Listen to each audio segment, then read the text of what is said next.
نحن نصلي على رسوله الكريم أما بعد فأعوذ بالله من الشيطان الرجيم بسم الله الرحمن الرحیم۔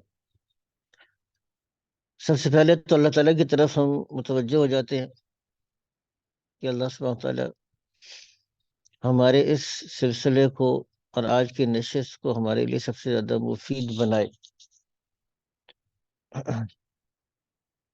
وعلیکم السلام ورحمۃ اللہ وبرکاتہ۔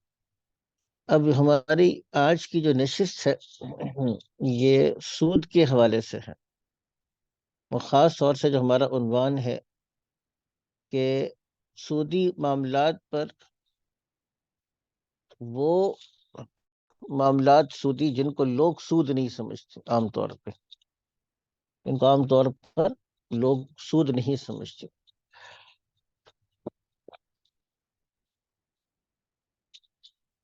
کیونکہ یہ لسٹ میں آگے گنوا دوں گا، بہت سی چیزیں ہیں، ساری چیزوں کو تو ہم آج ڈسکس نہیں کر سکیں گے، لیکن یہ ہے کہ کم از کم کچھ چیزوں کو آج ہم ڈسکس کرنے کی کوشش کریں گے۔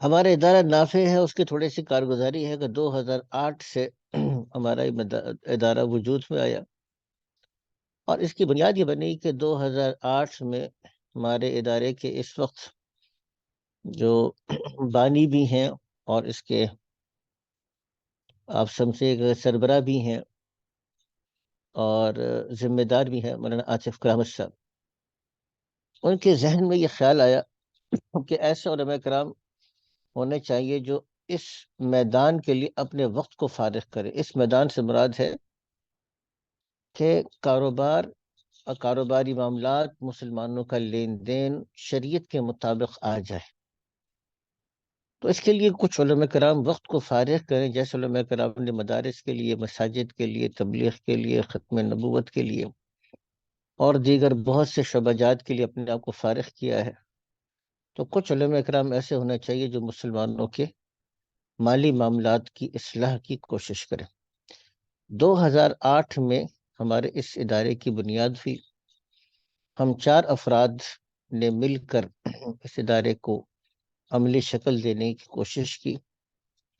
مولانا آصف کرامت صاحب، جیسے میں نے کہا کہ وہ اس ادارے کی بنیاد بنے، شہزاد الہی صاحب اور ہمارے دوست اور رفیق حضرت مفتی رضا علی جعفری صاحب، اور میرا نام سید شام مغربی ہے۔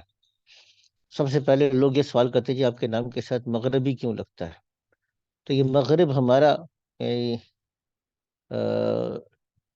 بر صغیر پاک و ہند والا مغرب نہیں ہے، بلکہ یہ عرب والا مغرب ہے۔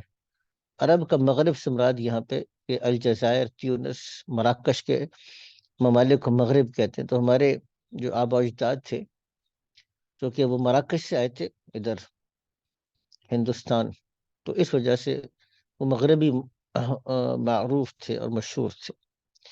تو 2008 میں ہمارے اس ادارے کی بنیاد رکھی گئی۔ 2008 سے پھر ہم نے اس چیز پر محنت شروع کی کہ کس طرح سے کاروبار کو سمجھا جائے، اور علماء کرام اگر ایک چلتے ہوئے کاروبار کو سمجھنے کی کوشش کریں گے تو اس کے لیے کیا طریقے ہونے چاہیے، تو اس کے لیے پورا کا پورا ایک طریقہ نظام وضع کیا گیا، اور اب تک تقریباً 175 سے زائد کمپنیز، ادارے، چھوٹے موٹے اور بڑے اداروں کا شرعی تجزیہ ہو چکا ہے، اور پھر ان کے اندر باقاعدہ شریعہ ڈپارٹمنٹ قائم کرنے کی ضرورت پیش آئی کہ آپ شریعہ ڈپارٹمنٹ کو قائم کر سکیں وہاں پر۔ تو وہاں پہ شریعہ ڈپارٹمنٹس 10 سے زائد جگہ پہ شریعہ ڈپارٹمنٹس قائم ہو سکے، اور پھر کچھ آگے چل کر 2014 میں تقریباً ہمیں اس بات کی ضرورت محسوس ہوئی کہ باقاعدہ ہمارا ٹریننگ پروگرام ہو، تو پھر ہم نے ٹریننگ پروگرام شروع کیا۔ تو 50 سے زائد مفتیان کرام ہمارے پاس ٹریننگ لے چکے ہیں۔ 4000 سے زیادہ مسائل پر فتاوی جات ہمارے پاس موجود ہیں، اور معاملات کے مختلف موضوعات پر، جیسے سود ہے، بہت افیکٹو ہے۔ یہ ہماری جو پریزنٹیشن ابھی آپ لوگوں سے ہم شیئر کر رہے ہیں، یہ لمس میں بھی ہو چکی ہے، اور قائد اعظم یونیورسٹی میں بھی ہو چکی ہے، اور بہت سی جگہوں کے اوپر ہماری یہ پریزنٹیشن ہماری ہو چکی ہے۔ تو اس کا سب سے بڑا جو فائدہ کیا ہے اس پریزنٹیشن سے، کیونکہ یہ تو ہم نہیں کہہ سکتے کہ 100% سودی مسائل پر گفتگو ہو سکے گی، 100% کیا بلکہ جو ہماری 12-13 مسائل کی لسٹ ہے ان پر بھی شاید پوری گفتگو نہ ہو سکے۔ اس کا سب سے بڑا فائدہ یہ ہے کہ سود کو پہچاننے کی ایک حس بیدار ہو جاتی ہے۔ جہاں جہاں ہماری پریزنٹیشن ہوئی، جو پریزنٹیشن میں آج آپ سے شیئر کر رہا ہوں، تو اس کا فائدہ سب سے بڑا یہ ہے کہ ہماری ایک حس بیدار ہوگی کہ بھئی کیسے ہمیں پتہ چل جائے کہ یہ چیز سود ہے۔ تو خیر اب ہم آگے کام شروع کرتے ہیں اپنا۔ تو سب سے پہلے تو جو لفظ سود عربک کا نہیں ہے، یہ آپ حضرات کے علم میں ہوگا کہ قرآن کی اصطلاح کیا ہے، تو بتائے گا ابھی کچھ آپ لوگ، تھوڑا سا آپ لوگوں نے کچھ ہمارے ساتھ پارٹیسپیٹ بھی کرنا تھا کہ مجھے پتہ چلے کہ میں جو بول رہا ہوں ہمارے سننے والے اس بات کو سن بھی رہے ہیں اور سمجھ بھی رہے ہیں۔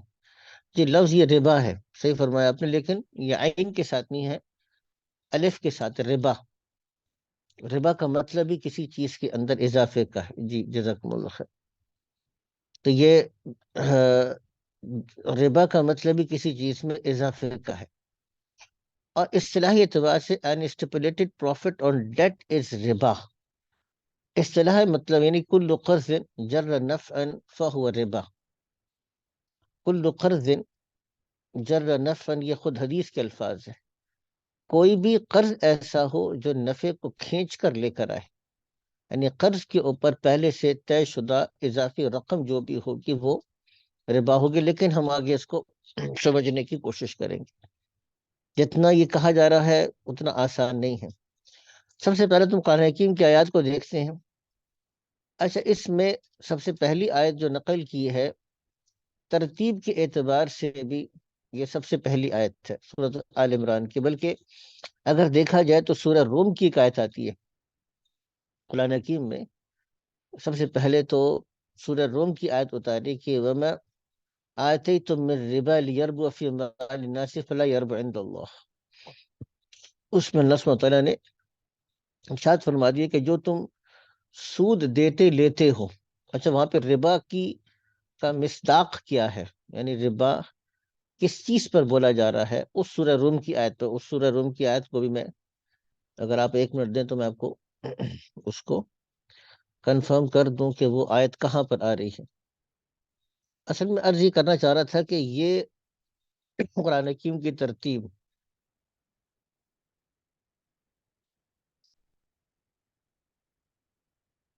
یہ آیت نمبر 39 ہے سورہ روم کے، میں آتی تم ربا، اور جو کچھ تم نے سود دیا، لیربو فی اموال الناس، تاکہ وہ لوگوں کے مال میں بڑھ جائے، فلا یربو عند اللہ، تو وہ اللہ تعالیٰ کے نزدیک بڑھتے نہیں۔ میں آتی تم من زکات، اور جو تم زکوٰۃ کی شکل میں دیتے ہو، تریدون وجہ اللہ، تم اس سے اللہ کی مرضی چاہتے ہو، فاولئک هم المضعفون، تو وہی لوگ اپنے مال کو بڑھانے والے ہیں۔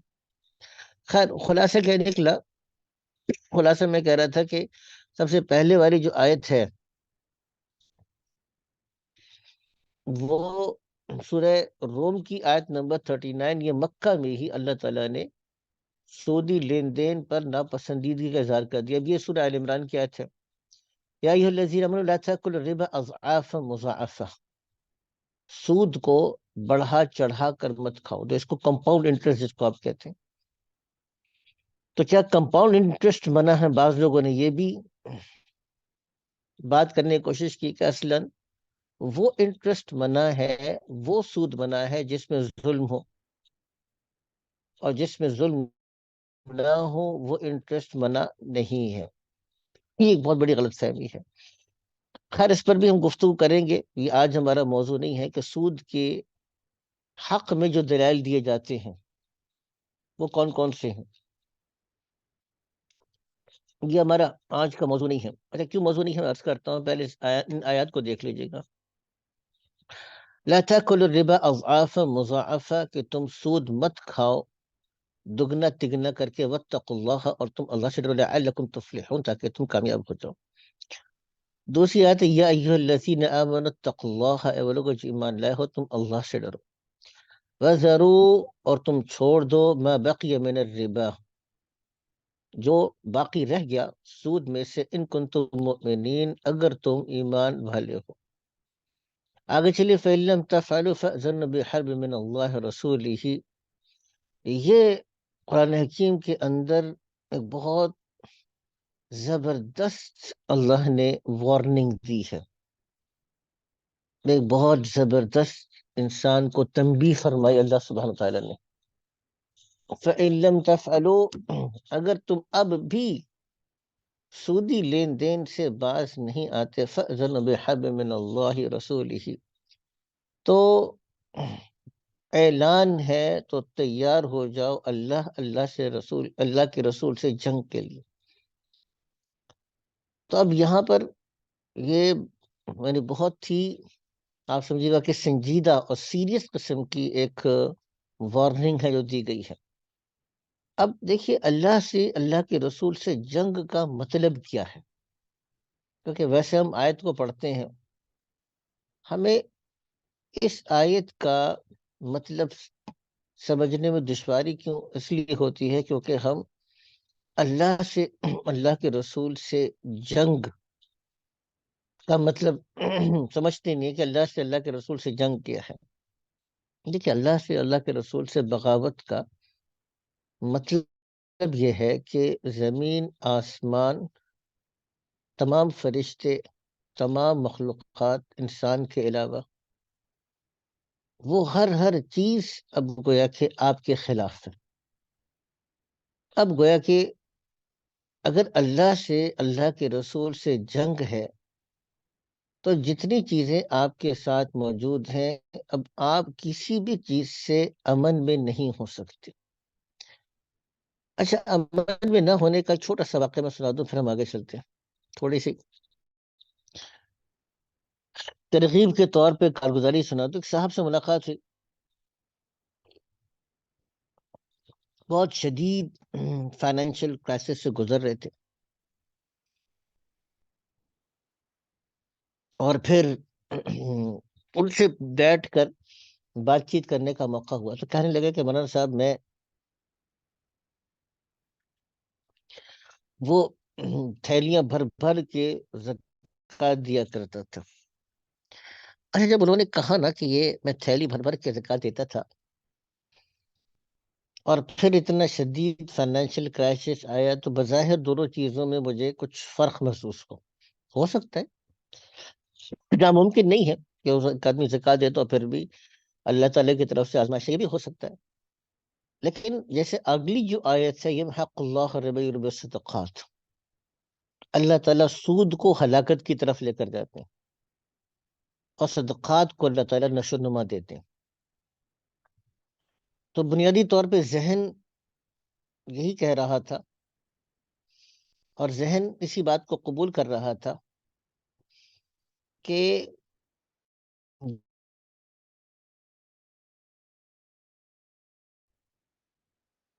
یہ زکوٰۃ دیتا ہو بظاہر اللہ تعالیٰ کی حفاظت فرماتے. تو میں نے اسے سوال کیا سوال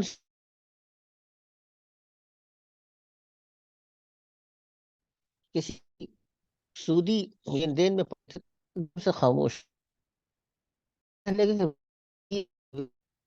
بینک سے کی تھی. لیکن ایک دفعہ ایک بہت بڑا آرڈر آ گیا. اب وہ آرڈر میں ایڈوانس پیمنٹ تو کم تھی لیکن آگے اس آرڈر کو تیار کرنے کے لیے مجھے کیش چاہیے تھا. کیش نہیں تھا اور چونکہ آرڈر بڑا تھا تو جو پروفٹ تھا وہ بڑا اٹریکٹیو تو اٹریکٹ وجہ سے مجھے ہوا کہ چلو میں یہ ایک دفعہ کم از کم فائنینسنگ کر لیتا ہوں. فائنینسنگ کر لیے جب فائنینسنگ کی تو پیسے بھی خوب آ گئے اکاؤنٹ میں آرڈر کو پورا کرنے کے لیے، ابھی آرڈر کو پورا کرنے کے لیے لوگوں کو کہہ دیا کہ بھائی ٹھیک ہے تم مال بناؤ، تم کو پیسے مل جائیں گے، لیکن ابھی پیمنٹ کرنے کا وقت کہ ان کا جو بھائی تھا اس کا دل بدل گیا، بھائی پیسے لے کے بھاگ گیا۔ اب چونکہ بہت سے لوگوں سے مال بنوا چکے تھے، مال لے چکے تھے، تو اب وہ پیمنٹ کا وقت ہے تو کیا کرے، تو فیکٹری بکی، گھر بکا، بہت کچھ بکا، بالکل صفر پہ آ گئے۔ میں صرف عرض یہ کر رہا تھا کہ دیکھیے جب ہم کہتے ہیں نا اللہ سے جنگ ہے، اللہ کے رسول سے جنگ ہے، تو اس کا مطلب کیا ہے؟ اللہ سے، اللہ کے رسول سے جنگ کا مطلب یہ ہے کہ اللہ تعالیٰ بھائی کو آپ کے خلاف کر دے، آپ کے گھر والوں کو، بچوں کو آپ کے خلاف کر دے، انتہائی مہلک اللہ تعالیٰ بیماری کو بھیج دے، مہلک امراض کا آپ کو اللہ تعالیٰ شکار کر دے، نہیں جو بھی، اب اللہ تعالیٰ کی قدرت تو پھر بے پناہ ہے نا، تو اللہ تعالیٰ کسی بھی طریقے سے آپ کو ناکام و نامراد کر دے وہ کم ہے پھر، لیکن ہمارے قلب پر اور ہمارے دلوں کے کرتے ہمیں یہ احساس نہیں ہے کہ اللہ سے، اللہ کے رسول سے جنگ کتنی بڑی چیز ہے۔ یمحق اللہ الربا یربی الصدقات، یہ میں نے عرض کر دیا۔ اچھا، اس سے ایک اور بات سمجھ میں آتی ہے شاید سے، کہ سود کا جو معاملہ ہے نا، اس کو عقل سے زیادہ ایمان کی روشنی میں سمجھنے کی ضرورت ہے۔ جو اگر سمپل کیلکولیشن ہے، اب آپ دیکھیے سمپل کیلکولیشن کر کے دیکھ لیجیے گا، اگر 100 روپے ہیں، 100 روپے قرض کے طور پر دیے اور 10% انٹرسٹ ہے، تو آپ کو کتنے پیسے ملیں گے؟ 110۔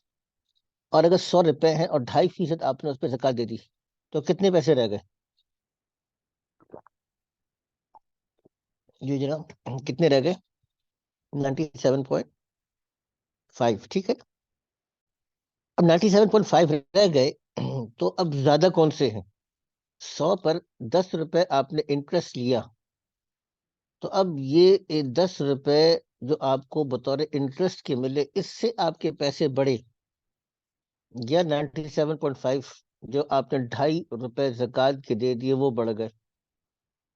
آپ کی کیلکولیشن پوری دنیا کے books of accounts, accountant, mathematics, computers یہ بتائے گا جی 110 زیادہ ہیں۔ ایمان بتائے گا، ایمان کیا بتائے گا؟ ایمان بتائے گا کہ جو 97.5 ہیں وہ یہ آیت بتا رہی ہے حق اللہ الربا، سود کو اللہ سبحانہ وتعالی ہلاکت کی طرف لے کر جاتے ہیں، اور صدقات کو اللہ تعالیٰ نشو و نما دیتے ہیں۔ تو اس لیے بیسیکلی آپ یہ دیکھے گا کہ سود کی قباحت اصلاً آپ کو آپ کے دنیاوی پیمانے اور پیرامیٹرز میں سمجھ میں نہیں آئے گی، اس کی اصل قباحت آپ کو ایمان کی روشنی میں سمجھ میں آئے گی۔ آگے چلتے ہیں۔ اچھا، اب یہ حدیث ہے جس پر آپ صلی اللہ علیہ وسلم نے ارشاد فرمایا کہ سود لینے والا، دینے والا، لعن رسول اللہ صلی اللہ علیہ وسلم آکل الربا و موکلہ، سودی حساب لکھنے والا، وکاتبہ، اور اس معاملے کے گواہ بننے والا، وشاہدہ۔ تو آپ صلی اللہ علیہ وسلم نے 4 افراد پر لعنت فرمائی، سود کا لینے والا اور سود کا دینے والا، 4 افراد پہ آپ صلی اللہ تعالی علیہ وسلم نے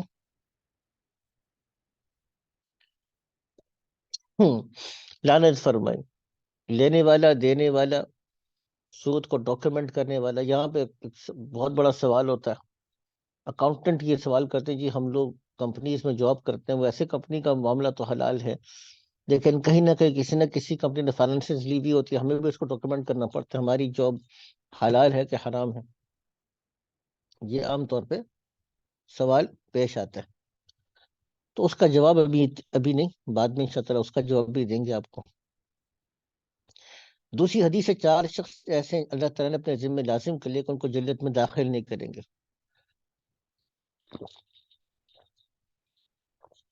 اور نہ ہی ان کو جنت کی نعمتوں کا مزہ چکھائیں گے۔ شراب کا عادی، سود کھانے والا، تیسرا ناحق یتیم کا مال اڑانے والا، چوتھا ماں باپ کی نافرمانی کرنے والا، اور تیسرا ہے سود کے 70 سے زیادہ درجے، اور کم سے کم درجہ ایسا ہے جیسے نعوذ باللہ من ذالک کوئی شخص اپنی ماں سے زنا کرے، جو کم سے کم درجہ ہے وہ یہ ہے۔ آگے چلیے گا، آگے ارشاد فرمایا کہ 1 درہم سود کا کھانا 36 مرتبہ زنا کرنے سے زیادہ ہے۔ اچھا، سود کھانے والے کے لیے اللہ سبحانہ تعالیٰ نے جو سزا مکمل کی ہے، ایک تو کہ قیامت کے دن اٹھے گا، جس کے بارے میں کہا کہ اس آدمی کی طرح جس کو شیطان نے اپنا تصرف کر کے پاگل بنا دیا۔ دوسرا مسئلہ ہے کہ بے برکتی اور ہلاکت ہے۔ یہ تو بہت سی کیس اسٹڈیز ہیں، آج ہمارا موضوع نہیں ہے ورنہ ہم اس کے اوپر بھی ڈسکشن کرتے۔ بہت سے ایسے لوگوں سے انٹرویوز ہوئے، ان سے ملاقاتیں ہوئیں، انہوں نے خود اپنے واقعات سنائے، رو رو کر سنائے واقعات، کہ کس طریقے سے سود نے ان کے کاروبار کو، خاندان کو ہلاک و برباد کر دیا۔ اللہ اس کے رسول سے جنگ ہے، کفر ہے، بیان فرما دیا اگر تم ایمان والے ہو۔ کفر سے مراد ضروری تو نہیں ہے کہ آدمی سود لینے سے کافر بن جائے گا، لیکن اگر ایمان حقیقی ہو تو یقین اس کو سود سے روک دے گا، اور اگر وہ ایمان کے باوجود نہیں روک پا رہا تو ایمان میں کہیں نہ کہیں کمی ضرور ہے، جس وجہ سے وہ سود سے رک نہیں پا رہا، ہمیشہ جہنم میں رہے گا۔ ہمیشہ جہنم میں رہنے کا مطلب کیا ہے؟ ظاہر سی بات ہے، جو آدمی جس کا خاتمہ بالایمان ہوگا وہ ایک نہ ایک دن جنت میں ضرور جائے گا، جہنم سے نکلے گا۔ ہمیشہ جہنم میں رہنے کا مطلب یہ ہے کہ جو آدمی سود کو حلال سمجھنا شروع کر دے، اللہ کے حرام کرنے کے باوجود حلال سمجھے گا، تو وہ تو پھر اس کا ایمان باقی نہیں رہا، دار اسلام میں نہیں رہا، اور پھر اس ایک چیز کو حلال سمجھنے کی وجہ سے وہ ہمیشہ جہنم میں رہ سکتا ہے۔ اچھا، دوسری بات یہ ہے کہ بعض گناہ ایسے ہیں جن کے اندر یہ تأثیر ہے کہ وہ آپ کی ایمان کے ضائع ہونے کا ذریعہ بن سکتے ہیں، تو اس لیے بیان فرمایا کہ یہ ہمیشہ جہنم میں رہنے والا ہو سکتا ہے اگر وہ اس کی طرف لوٹے گا۔ ہم آگے چلتے ہیں۔ سود کے مفاسد کو یہاں پہ لکھا گیا ہے، اور وہ بہت سی تفصیل سے علماء کرام نے اس پہ کلام کیا ہے۔ اب ہم اپنے اصل موضوع پر آنے لگے ہیں۔ جس وقت قرآن نازل ہوا اس وقت جو سود معروف تھا وہ یہی تھا جو آپ کے سامنے ہے۔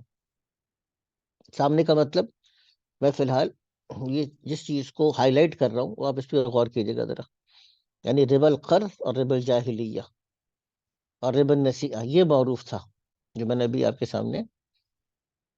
اچھا، جو سوالات کا آپشن ہوگا، کوئی بہت امپورٹنٹ کوشچن ہو تو آپ لوگ درمیان میں ریز ہینڈ کر سکتے ہیں، لیکن کوشش کریں گے کوئی چیز سمجھ میں نہ آ رہی ہو تو ریز ہینڈ کر لیجیے گا درمیان میں۔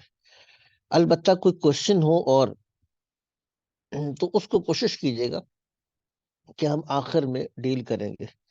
ایک اور مشورہ، نماز عشاء کا بھی کرنا ہے۔ ہمارے پاس لاہور میں تو 7 بجے عام طور پہ مساجد میں عشاء کی نماز ہے، تو یا تو ہم آخر میں ہی کریں اور اپنی جماعت کروائیں، تو میرے پاس تو آپشن ہے کہ میں اپنی جماعت کرا سکتا ہوں، باقی حضرات بھی اپنا اپنا مشورہ دے دیجیے گا، یا درمیان میں 20 منٹ کی بریک کر لیں، کیا خیال ہے؟ تو مشورہ دے دیجیے گا تاکہ بھی ہمارے ذہن میں کیا کریں۔ تو جس قرآن حکیم اتر رہا تھا، جس قرآن حکیم کی آیت اتر رہی ہے کہ احل اللہ البیع وحرم الربا، یہ نہیں دیکھے، یہ قرآن حکیم کی آیت اتری، احل اللہ البیع وحرم الربا، یہ اللہ تعالیٰ نے ارشاد فرمایا، ٹھیک ہے نا؟ اچھا جی، ان شاء اللہ کوشش کرتے ہیں 20 منٹ کی بریک لے لیں گے درمیان میں۔ احل اللہ البیع وحرم الربا، ٹھیک ہے نا؟ اب یہ جب اللہ تعالیٰ نے ارشاد فرمایا اور یہ لفظ الربا آ رہا ہے قرآن حکیم میں،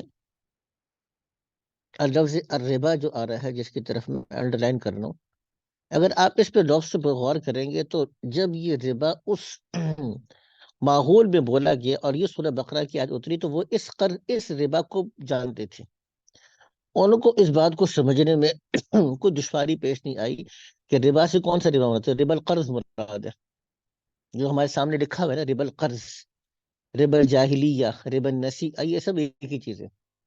ایک ہی چیز کے مختلف تعبیرات، مختلف نام ہیں، جو آپس میں ادھار لین دین پر، قرض پر، لون ٹرانزیکشن کے اوپر جو سود دینا پڑتا اس کو وہ کرتے.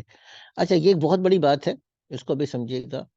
آج وہ بھی ہمارا آج کا موضوع نہیں ہے کہ کیا عربز میں اور اس زمانے میں جس وقت قرآن حکیم ہوا اس وقت کمرشل انٹرسٹ تھا کہ نہیں تھا. ایک سوال یہ ہے کہ کیا اس زمانے میں کمرشل انٹرسٹ تھا؟ تو تھا، بالکل تھا، کیونکہ وہ اپنی جنگ کی تیاری کے لیے قرضے لیتے تھے. اچھا، اس کی خود بالکل صحیح احادیث میں روایت موجود ہے کہ کعب بن اشرف، یہودیوں کا سردار، جس کو اس کی انتہائی یعنی معاندانہ حرکتوں کی وجہ سے اور اسلام دشمن حرکتوں اور حضور اکرم صلی اللہ تعالی وسلم کے خلاف انتہائی نفرت آمیز گفتگو اور حضور کی شان میں انتہائی گستاخی کی وجہ سے خود دربار رسالت صلی اللہ علیہ وسلم سے اجازت ملی کہ اس کو قتل کیا جائے. تو محمد بن مسلمہ صحابی خود کہتے حضور سے اجازت لے کر گئے کہ بھئی تم ہمیں قرض دو. اور ہمیں قرض اس نے اپنی ذات کے لیے نہیں چاہیے تھا، بلکہ ہم لوگوں سے قرض مانگا جا رہا ہے اور حضور مانگ رہے ہیں. تو گویا کہ قرض کے مختلف مقاصد ہوتے تھے. اس نے کہا بھی کوئی چیز رہن رکھوا، تو کہا ٹھیک ہے تلواریں رکھوائیں گے. تو اس بہانے سے تلواریں لے کر آئے اور کعب بن اشرف کو قتل کیا. وہ صحیح روایات کے اندر یہ واقعہ موجود ہے. تو اگر آپ یہ کہیں کہ جی اس زمانے میں لونز صرف کنزیومر لون ہوتا تھا، عام صارفین اپنے لون لیتے تھے اور اس زمانے کے اندر کمرشل انٹرسٹ نہیں تھا، بالکل غلط بات ہے. اچھا، اسی طریقے سے روم اور ایران کی جنگ میں جو ہرقل کا واقعہ ہے کہ ہرقل نے پھر ایران کی افواج سے مقابلہ کیا، جیسے قرآن حکیم میں پیشن گوئی تھی کہ رومی دوبارہ سے غالب آئیں گے. تو وہاں پر بھی ہرقل نے چرچ سے باقاعدہ انٹرسٹ بیسڈ لون لیا تھا، سودی قرض لیا تھا، چرچ سے لیا تھا. یہ باقاعدہ ہسٹری کا ڈاکیومنٹیشن ہے. تو کہنے کا مطلب یہ کہ اس وقت نہ صرف عرب بلکہ پوری دنیا کے اندر یہ قرض تھا جو رائج تھا، جس کو سمجھنے میں ان کو کوئی مشکل نہیں پیش آتی تھی. تو ان لوگوں نے یہ نہیں کہا کہ کون سا قرض، کون سا ربا، یا صحابہ کرام کی کوئی. یہ ریکارڈنگ ہماری ہو رہی ہے، ریکارڈنگ ہماری ہو رہی ہے، تو آپ کو بعد میں ریکارڈنگ شیئر کر دیں گے، ٹھیک ہے نا؟ ریکارڈنگ ہم آپ کو بعد میں شیئر کر دیں گے انشاءاللہ تعالی، ریکارڈنگ مل جائے گی آپ لوگوں کو. تو عرض میں کر رہا تھا کہ یہ اس وقت صحابہ کرام میں سے کسی نے یہ سوال نہیں کیا کہ حضور کیا کنزیومر لون پر ہی انٹرسٹ ہے اور کمرشل پہ انٹرسٹ ہے کہ نہیں ہے، تجارت پہ ہے کہ نہیں.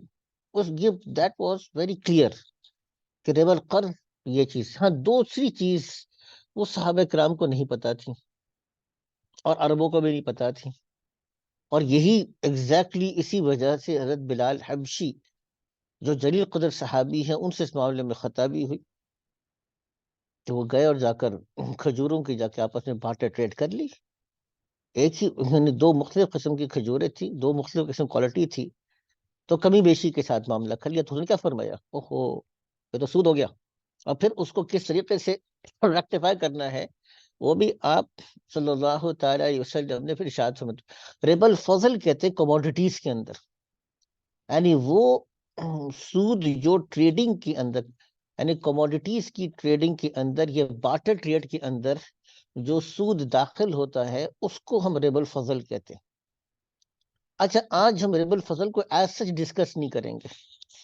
آج ہم فی الحال ربا القرض کو ہی ہم ڈسکس کریں گے. اس بات کو نوٹ کیجئے گا، ہم ربا الفضل کو، ربا البیع کو، ربا نقد کو، اس کو ہم ڈسکس نہیں کر رہے. اب آگے چلتے ہیں، آگے اس کو ہم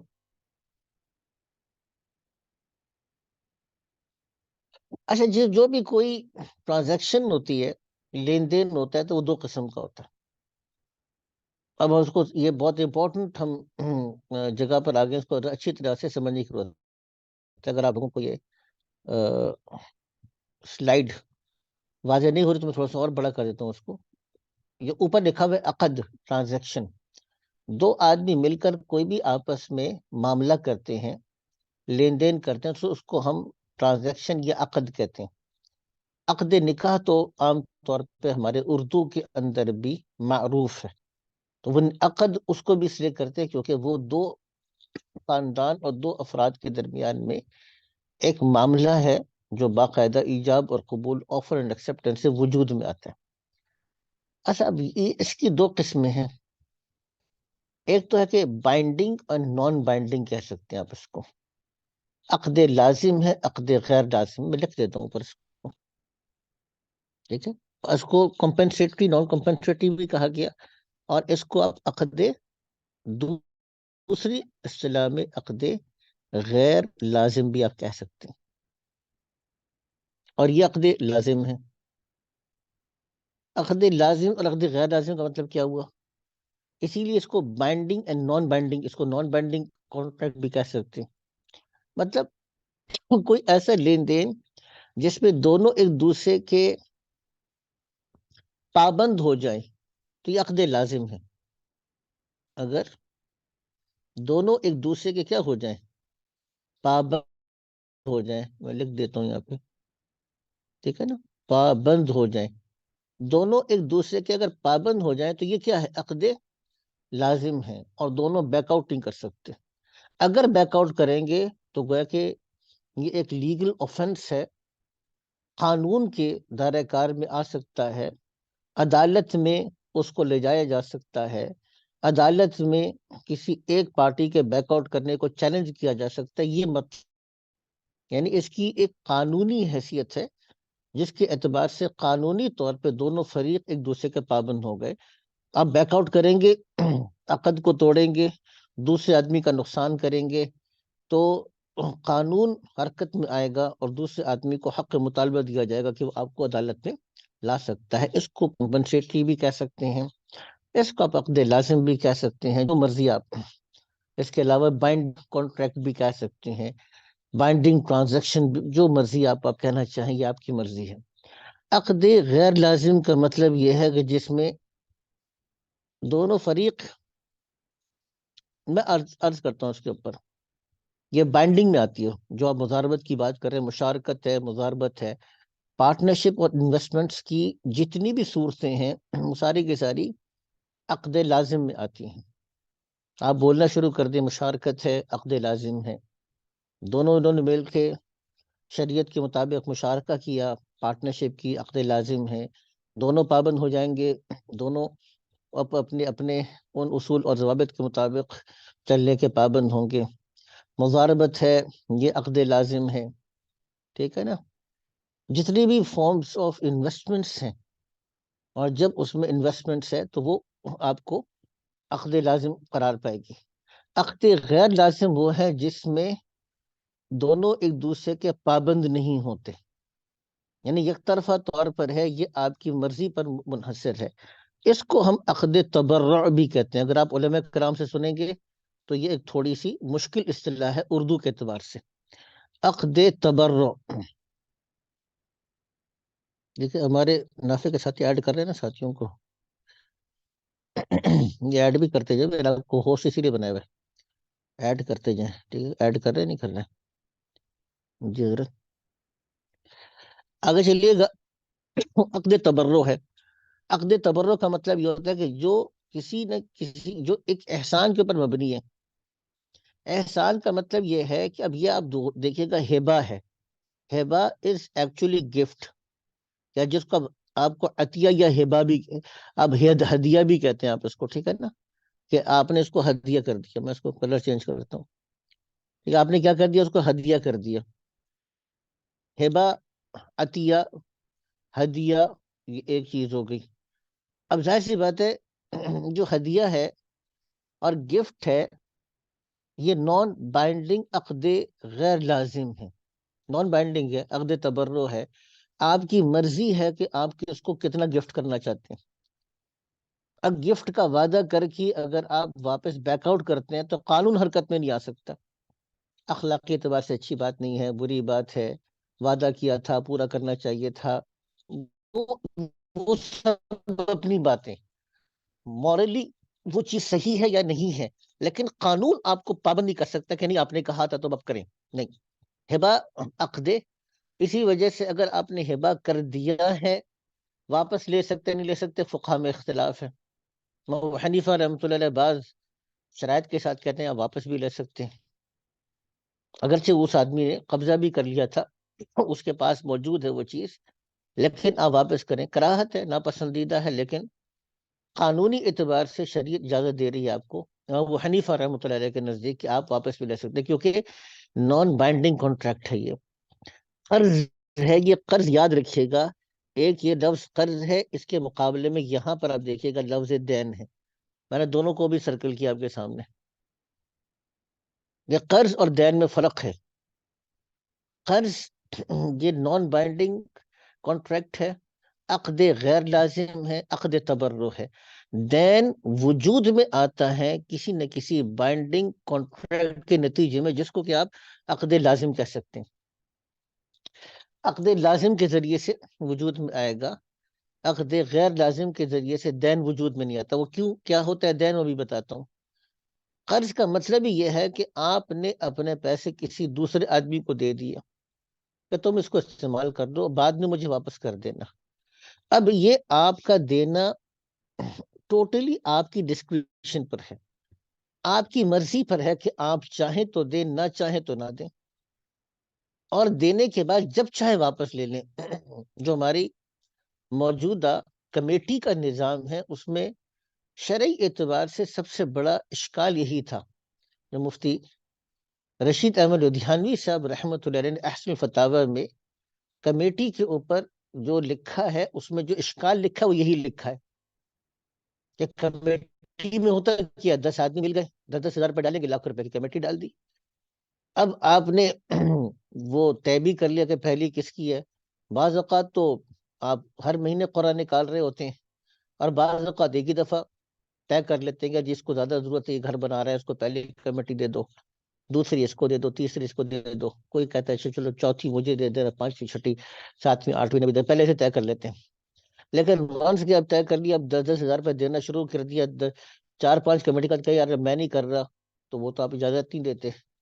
حالانکہ یہ اصولی طور پہ قرض بنتا ہے، تو قرض بنتا ہے تو قرض میں تو پابند کر ہی نہیں سکتا آپ کسی کو شرعی اعتبار سے. یہی اشکال اٹھایا ہے حضرت مفتی رشید احمد لدھیانوی صاحب رحمۃ اللہ، کیونکہ قرض کیا ہے، قرض عقد تبرع ہے. بعض علماء کرام نے اس کی اجازت دی ہے، اس کی اپنی فقہی بحث ہے. موجودہ کمیٹی کی، جس کو بی سی بھی کہتے ہیں، کمیٹی بھی کہتے ہیں، جو 10,000 لاکھ روپے آپ جمع کرا کے لاکھ روپے ہی لے رہے ہوتے ہیں، وہ سمپل کمیٹی ہے. اس سمپل کمیٹی کی یا بی سی کی اجازت دی ہے. تو یہ سمپل کمیٹی کیوں کہہ رہا ہوں، کیونکہ ایک اور بھی کمیٹی کی قسم ہے، اس کو ہم آگے دیکھ لیتے ہیں، بولی والی کمیٹی. ٹھیک ہے، وہ سمپل کمیٹی نہیں ہے، وہ ناجائز ہے. لیکن اس پہ جو نقطہ اٹھایا تھا، کیوں اٹھایا، تو یہی اٹھایا تھا کہ آپ ایک دفعہ کمیٹی کا سلسلہ شروع ہونے کے بعد ایک اعتبار سے پابند ہو جاتے ہیں. تو حالانکہ قرض میں آپ کسی کو پابند کر نہیں سکتے تھے. وہ 40,000 روپے اس نے قرض دیا، 50,000 قرض دیا، وہ کہتے ہیں نہیں مجھے میرے پیسے واپس کر، تو پورو واپس کرے. حالانکہ آپ واپس نہیں کرتے، آپ کہتے نہیں تمہارا نمبر تو 10واں ہے، 10ویں کے بعد ہی ملے گا. تو کہا کہ اگلے آدمی کو آپ قرض دینے کا پابند کر لیتے ہیں، وہ واپس لینا چاہے تو فوری اس کو پیسے اس کو واپس نہیں کرتے. تو یہ اشکال فقہی اعتبار سے اٹھایا مفتی رشید احمد لدھیانوی صاحب رحمۃ اللہ علیہ. اس کا جواب بھی ہے، لیکن میں یہ عرض کر رہا ہوں کہ یہ اشکال کیوں اٹھایا. اس بات کو سمجھیے گا کہ قرض اصولی طور پر یہ بہت بڑی غلط فہمی کا ازالہ ہو جائے گا یہیں پر اگر آپ سمجھ جائیں کہ بھی قرض پہ اضافی پیسے کیوں نہیں لے سکتے. جب قرض پہ اضافی پیسے اس لیے نہیں لے سکتے کیونکہ وہ آپ نے اضافی پیسے کے لیے کیا ہی نہیں. قرض از ناٹ بزنس ٹرانزیکشن. یاد رکھیے گا اس بات کو کہ loan transaction from Islamic point of view, from Sharia point of view, it is not a business transaction. This transaction is not meant to generate profit, right? یہ profit generate کرنے کی transaction ہے ہی نہیں. یہ mode of investment ہے ہی نہیں شرعی اعتبار سے یہ تو آپ کے پاس پیسے فالتو پڑے ہوئے ہیں یا فالتو نہیں پڑے ہوئے، آپ اگلے آدمی کی مدد کرنا چاہتے ہیں، یا اگلا آدمی آپ سے ریکویسٹ کرتا ہے، آپ اس کی ریکویسٹ کو قبول کر لیتے ہیں، دے دیتے ہیں. لیکن شریعت آپ کو اختیار دیتی ہے اب جب چاہے اپنے پیسے لے لیں، کیونکہ یہ ایسا ہی ہے جیسا کہ آپ کے بینک میں پیسے پڑے ہوئے ہیں. اس کو میوٹ رکھیے گا پلیز، اس کو نا میوٹ رکھیے گا پلیز. سوال پوچھنا ہو تو ریز ہینڈ کیجیے گا، ٹھیک ہے، میں اپنی سہولت سے آپ کے سوال کا جواب دوں گا انشاءاللہ. تو یہ ہے قرض، یہ بھی نان بینڈنگ، اس کو اچھی طرح سمجھے گا، کیونکہ اگر ہم اس سٹیج پر اس بات کو سمجھنے میں ناکام رہے تو ساری چیزیں پھر ہم آگے کی کچھ بھی نہیں سمجھ سکیں گے. تو قرض ایک نان بینڈنگ ٹرانزیکشن ہے. جو قرض ہے، لون ٹرانزیکشن ہے، یہ ایک پروفٹ جنریٹ کرنے کی ٹرانزیکشن ہے ہی نہیں، بزنس ٹرانزیکشن ہے ہی نہیں، موڈ آف انویسٹمنٹ قرض نہیں ہے. تو جب پھر آپ کو اتنی بات سمجھ میں آ جائے گی تو آپ کو ساری کہانی سمجھ میں آ جائے گی کہ کنونشن بینکس میں، کنونشن انٹرسٹ بیسڈ بینکس میں جو لین دین ہو رہا ہے وہ شرعی اعتبار سے کیوں غلط ہے. لیکن مزید بھی کلیرٹی آ جائے گی، تھوڑا سا آگے چلتے ہیں. اعارہ ہے، یہ لفظ اعارہ کیا ہے؟ کسی چیز کو بطور ادھار استعمال کے لیے دے دینا، یعنی وہ چیز خرچ نہیں ہوگی، جو چیز استعمال کرنے سے خرچ نہیں ہوتی اور استعمال کرنے کے بعد واپس آ جاتی ہے، وہ چیز آپ اس کو واپس کر لیتے ہیں تو اس کو اعارہ کہا جائے گا. گھر لے لیا، کیا میرا فلیٹ خالی پڑا ہوا ہے، تم تھوڑی دیر اس میں رہنا چاہو تو رہ لو. تو ایک آدمی نے اس کا فلیٹ استعمال کر لیا، آپ کو اختیار حاصل ہے، آپ نے چابی دے دی، اچانک آپ کو ضرورت پڑ گئی، آپ کہ نہیں یار مجھے کرنا نہیں، یار تم نے کہا تھا مہینے کے لیے تھا، میں تو اپنے بیوی بچے لے کر آ گیا. نہیں بھائی میری مجبوری ہے. اب دونوں کا آپس میں تنازع ہو گیا، تو فیصلہ کس کے حق میں ہوگا؟ اب شریعت نے بہت چیزوں کو بہت گہرائی کے اندر طے کیا ہے. ہمارے روڈ میپس ہیں، جو ہماری گائیڈ لائنز ہیں، ہماری لیمٹس جو شریعت نے ڈرا کی ہیں، وہ بہت گہری ہیں. کس کے حق میں فیصلہ ہوگا؟ ایک آدمی نے کہا کہ تم نے مجھے کہا تھا کہ ایک مہینے کے لیے میرا فلیٹ خالی ہے، تم لے لو. میں تو اپنی بیوی بچے لے کر آ گیا، سب کچھ لے کر آ گیا، اب آپ کہتے ہیں کہ نہیں خالی کرو، کیا کروں گا؟ تو شریعت کہتی کہ جی نہیں، مالک، بالکل جزاکم اللہ خیر، مالک کے حق میں. کیوں؟ اس کا حق ہے. اس نے آپ سے کوئی معاملہ طے نہیں کیا، اس نے تو آپ کو ایک چیز استعمال کے لیے دی تھی جو اصلاً اس کی تھی. اس کا حق ہے جب چاہے آپ سے واپس لے لے. گاڑی دی تھی، گاڑی واپس لے لی. زیور دیے تھے، پہلے ہوتا تھا، اب کوئی بچی ایسی ہے اس کے پاس نہیں ہے زیور پہننے کے لیے. اما جان عائشہ صدیقہ رضی اللہ تعالیٰ عنہ کے ایک کرتے کے اندر مدینہ کی پتہ نہیں کتنی بچیوں کی شادیاں ہوئی. اچھے کپڑے لے لیے، پہن لیا، بعد میں کپڑے واپس کر دیے. یہ اعارہ ہے، یہ بھی نان بائنڈنگ کانٹریکٹ ہے. اچھا، اس کے اگینسٹ ہے جتنا بھی سیل اینڈ پرچیز کانٹریکٹ ہوتے ہیں، سیل اینڈ پرچیز جتنا بھی کانٹریکٹ ہوتا ہے اس کو ہم بے کہتے ہیں، سودا، خرید و فروخت. جہاں بھی خرید و فروخت ہوگی یہ بائنڈنگ کانٹریکٹ ہے. دونوں خرید و فروخت کے ہوتے ہی، اب خرید و فروخت ہوئی کب، یہ اصل امپورٹنٹ چیز ہوتی ہے. Online sale and purchase میں سب سے کرٹیکل بات یہ ہے کہ اب یہ پہلی بات تو یہ ہے کہ سیل اینڈ پرچیز کے جو شرائط شریعت نے رکھی ہیں وہ آن لائن ڈراپ شپنگ کے اندر ہو رہی کہ نہیں ہو رہی. ہمارا نافع کا پوری کے پوری اس کے اوپر ہماری پریزنٹیشنز بنی ہوئی ہیں اور بڑا اچھے لیکچرز بنے ہوئے ہیں. اس میں بھی آپ لوگ اپنے آپ کو انرول کیجیے گا. آنے والے جو سیریز آف لیکچرز نافع بھی آفر کر رہے ہیں آپ کو، اس میں online sale and purchase کے اوپر ہماری ہے. تیار ہے نا ان شاء اللہ تعالیٰ آپ لوگ وہ بھی اٹینڈ کریں گے نا؟ وہ بہت امپورٹنٹ ہے. آج کل جو ڈراپ شپنگ ہے، دراز ہے، امیزون ہے، اس کے اوپر ہماری یہ نافع کی ہے، تو وہ آپ لوگ اپنے گروپ میں اس کو بھی آپ لوگ اس کو رجسٹر کریں. فری آف کاسٹ ہیں ساری ہماری پریزنٹیشنز، تو آپ لوگ اس میں بھی اپنے آپ کو انرول کیجیے گا. وہ آج ہم ڈسکس نہیں کر رہے ہیں، لیکن obviously آپ کو پتا ہے کہ آج کل بہت سی خواتین گھروں کے اندر وہ یہ کام کر رہی ہیں، بہت سے لڑکے ہیں وہ یہ سارے کام کر رہے ہیں، آن لائن کورسز میں اپنی کر رہے ہیں. تو وہ ہم انشاءاللہ اس کو آپ کو بھی ایک سیشن اس کے اوپر بھی ہوگا ہمارا، لیکن یہ آج کا نہیں. لیکن اگر کسی وقت میں، یہ بہت امپورٹنٹ چیز ہوتی ہے کہ آپ نے آن لائن کام کیا، آپ نے ای میل پہ آرڈر دیا یا کسی اور چیز پہ کیا، آپ نے دوسرے ممالک سے کسی چیز کو خریدا، کس وقت یہ سیل اینڈ پرچیز کانٹریکٹ یہ اب ویلڈ ہو گیا، لازم ہو گیا، کس وقت ہوا؟ اب اس وقت آپ دونوں بیک آؤٹ نہیں کر سکتے، اب یہ سمجھنے کی ضرورت ہوتی ہے. لیکن یہ عقد، یہ اس کو ہم کہتے ہیں یہ ٹرانزیکشن بائنڈنگ ہے.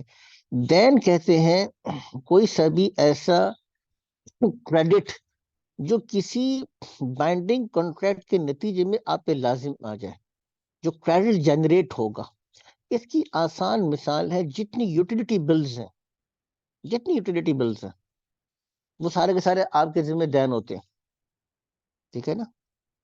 اعارہ میں اگر قیمت لیں گے تو پھر وہ اعارہ نہیں رہا نا. دیکھیں جب آپ قیمت لیں گے نا وہ دو طرفہ ہو جائے گا، اسی لیے اوپر ہمیں لکھا ہے دو طرفہ یک طرفہ. اگر آپ ایک چیز دیتے ہیں اور اس سے قیمت لیتے ہیں تو یک طرفہ نہیں ہے، دو طرفہ ہو. وہ یک طرفہ نہیں رہے گا، پھر دو طرفہ ہو جائے گا، دو طرفہ ہو جائے گا تو بینڈنگ ہو جائے گا. اس میں یک طرفہ میں عقد غیر لازم میں ہوتا یہ ہے کہ ایک بندہ دے رہا ہوتا ہے، اگلے سے کوئی چیز لے نہیں رہا ہوتا، ٹھیک ہے نا. جی جی، استعمال کرنے کے لیے دینا اس کو صرف آپ نے. تو دین اب جیسے جتنی یوٹیلیٹی بلز ہیں، وابڈا کا بل ہے، ٹھیک ہے. اب یہ وابڈا کا بل ہم نے، وابڈا نے ہم کو ایک سروسز دی، اس کے نتیجے میں ایک بل آ گیا. اب یہ بل میرے ذمہ واجب الادا ہے. تو یہ ایک میرا اور وابڈا کا ایک کانٹریکٹ ہے کہ وہ مجھے سروس دیں گے، سروس کانٹریکٹ ہے، مجھے الیکٹریسٹی سپلائی کریں گے. اس کے نتیجے میں اب ایک رقم میرے ذمہ لازم آ گئی، واجب الادا ہو گئی، پیبل ہے، ٹھیک ہے. اس کو ہم دین کہیں گے. کوئی چیز میں نے خریدی انسٹالمنٹس کے اوپر، اب جو انسٹالمنٹس میرے ذمہ واجب الادا ہے وہ دین ہے. اب یہ بائنڈنگ کانٹریکٹ کے اندر جو کریڈٹ جنریٹ ہوتا ہے اس کو ہم شرعی اعتبار سے دین کہتے ہیں. تو قرض میں اور دین میں یہ فرق ہے، یاد رکھیے گا. اب آپ کسی بھی جگہ پر کوئی بھی اجارہ کا کانٹریکٹ ہو، سروس کانٹریکٹ ہو، سیل اینڈ پرچیز کانٹریکٹ ہو، کہیں پر بھی کوئی کانٹریکٹ ہو، اور اس کانٹریکٹ کے نتیجے میں کوئی چیز، کوئی اماؤنٹ آپ کے ذمے پیبل ہے، وہ لائبلٹی کریٹ ہو رہی ہے، تو اس لائبلٹی کو ہم دین سمجھتے ہیں. اب تیسری چیز کی طرف آتے ہیں، یہ اجارہ ہے. اجارہ بیسیکلی ہمارے پاس دو قسم کی چیزوں کو ہم علیحدہ کر رہے ہوتے ہیں، ٹھیک ہے نا. الیکٹریسٹی والا معاملہ نہیں، دیکھیں نا، بے دین جو ہے، یہ بات آپ کی بالکل ٹھیک ہے. یہاں پر اس کو جزاک اللہ خیر آپ نے بتا دیا. یہ جو دین ہے یہ بے کے مقابلے میں نہیں ہے، یاد رکھیے گا اس بات کو. میں یعنی دے جو ہمارا دین ہے یہ بے کے اندر بھی داخل ہو سکتا ہے، اجارے میں بھی داخل ہو سکتا ہے. ویسے میں عرض کر رہا ہوں کہ الیکٹریسٹی کا جو معاملہ ہے وہ چونکہ سروس کانٹریکٹ ہے، وہ اجارہ میں آئے گا، ٹھیک ہے نا. اب اس میں ایک تھوڑا سا آتا ہوں دوبارہ سے، جو انہوں نے سوال کیا، چونکہ اچھا سوال کیا ہے، اس لیے میں اس کو دوبارہ سے ایک اور وائٹ بورڈ کے اوپر اس کو شیئر کرتا ہوں کہ اصل میں کہ اس کو ہم کیسے کریں گے. آپ بیسیکلی یہ سمجھیے گا، اب یہ سمجھیے گا کہ ہم نے کہا کہ عقد لازم ہے، ٹھیک ہے نا. عقد لازم یا کمپنسیٹری ہے، ٹھیک ہے، کمپنسیٹری ہے، ٹھیک. کمپنسیٹری یا ہم اس کو سمجھ میں کیا کرتے کہ بائنڈنگ کانٹریکٹ ہے. اب بائنڈنگ کانٹریکٹ میں آپ یہ سمجھیے گا کہ ہم اس کو لے آتے ہیں دو چیزوں کے اندر فی الحال، سمجھ زیادہ بھی ہو سکتی ہے، فی الحال جو ہمارے پاس چل رہا تھا اس کو سمجھانے کے لیے میں کر رہا ہوں. ایک بے ہے جس کو ہم نے، جیسے میں نے کیا کہ سیل اینڈ پرچیز کانٹریکٹ، ٹھیک ہے. دوسرا ہم کہہ رہے ہیں اجارہ. اجارہ اصل میں service plus rent, services and rent contract کو آپ اجارہ کہتے ہیں. اگر آپ کسی کی سروسز لے رہے ہیں، اگر آپ کسی چیز کا رینٹ لے رہے ہیں تب بھی اجارہ ہے شرعی اعتبار سے. اچھا، اب یہ بے اور اجارہ دونوں دو قسم کا ہو سکتا ہے. یا تو یہ نقد ہوگا، ٹھیک ہے، آپ نے کیش ٹرانزیکشن کی ہے یا یہ ادھار ہوگا، کریڈٹ ہوگا، ٹھیک ہے نا، کریڈٹ ہوگا. اور اجارہ بھی اسی طریقے سے یہ تو نقد ہے. آپ نے پیچھے میں بیٹھے، اس نے آپ کو لبرٹی چوک پہنچا دیا، وہاں پہ آپ نے اس کو پیسے دے دیے، ختم ہو گیا، اس میں کوئی دھار نہیں ہے نا. آپ نے یوبر کرایا، آپ نے کیا ہے آج کل جو بھی چل رہا ہے، بہرحال خیر مختلف قسم کیا، تو وہ آپ نے کیا، اس کو پیسے دے دیے. ادھر آپ نے اس کی سروسز لی، اور ادھر آپ نے اس کو پیمنٹ کر دی. ٹھیک ہے، جائے گا. یہ نقد ہے. یہ ادھار بھی ہو سکتا ہے کریڈٹ میں. تو یہ دونوں جو صورتیں ہیں، یہ میں اس کو ریڈ سے کر رہا ہوں، یہ دونوں صورتیں جو کریڈٹ کی ہو رہی ہیں بے کے اندر، یعنی سیل اینڈ پرچیز کانٹریکٹ کے اندر، اور اسی طریقے سے اجارہ کے اندر، یہ جو کریڈٹ جنریٹ ہو رہا ہے نا، اس کو ہم دین کہیں گے. تو دین از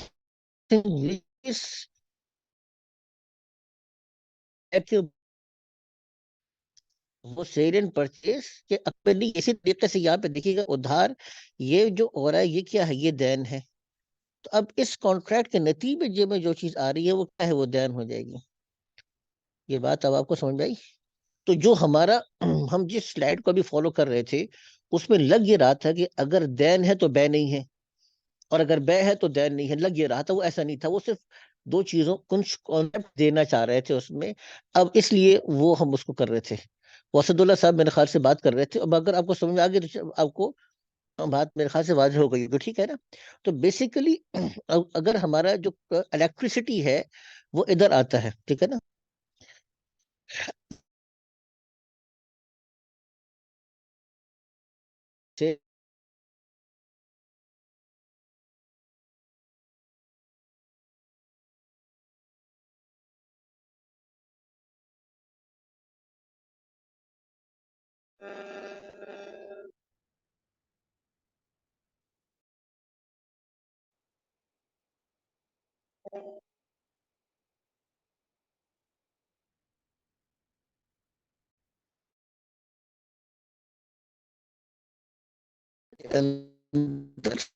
اور قرض.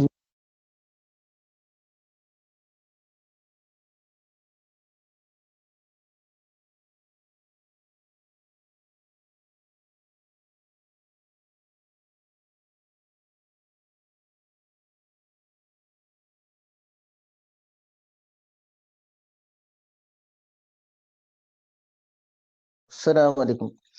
السلام علیکم. اچھا، یہ نماز کا ٹائم ہو رہا ہے، کیا کریں گے جی؟ آواز وہ اس میں سگنل ڈراپ ہو گئے تھے، تو نماز کے لیے پھر 2-3 منٹ رہ گئے، بریک کر لیں بھی پھر جلدی بتا دیں، ٹائم کم ہے پھر. عاطف رحمت صاحب بتا دیں. جی بالکل بریک. جی حضرت، کون بریک کرنے حضرت؟ نافع والے بتائیں، ساتھی کدھر ہیں نافع والے ہمارے؟ کچھ تو بولیں بھائی. نافع والے ساتھی کیا کہہ رہے ہیں حضرات؟ کچھ خاموشی کا توڑیں ذرا. دیکھ لیں سر جی، اگر آسانی ہو تو نہیں، جاری آسانی کی رکھیں. بات ہے. نماز بعد میں بھی اصل میں بہت سے ساتھی ہیں نا، ان کو تو ان کو پھر وہ جماعت ان کی مس ہو جائے گی نا پھر. کیا کہتے ہیں آپ؟ عاطف رحمت صاحب بھی چلے گئے، میرے خیال سے وہ نہیں ہے شاید. ٹھیک ہے جی، ہم ایسے کرتے ہیں، عاطف رحمت ہے تو صحیح. اگر کچھ ارشاد فرما دیں کچھ پھر. عاطف مفتی رحمت صاحب صاحب کی ہیں رائے تو کہ صحیح. جاری رکھیں. جاری رکھیں.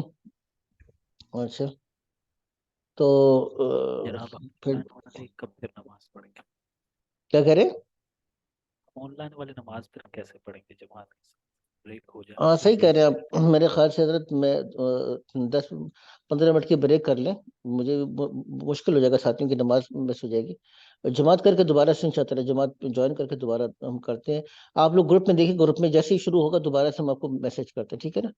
ابھی میں میٹنگ ختم کرنے لگا ہوں، ہم دوبارہ انشاء اللہ جوائن کرتے ہیں اس کو، ٹھیک ہے. ابھی بہت امپورٹنٹ جگہ پہ ہم پہنچے، تو پلیز 15 منٹ بعد دوبارہ جوائن کیجیے گا، ٹھیک ہے. جزاک اللہ خیر. السلام علیکم ورحمۃ اللہ وبرکاتہ.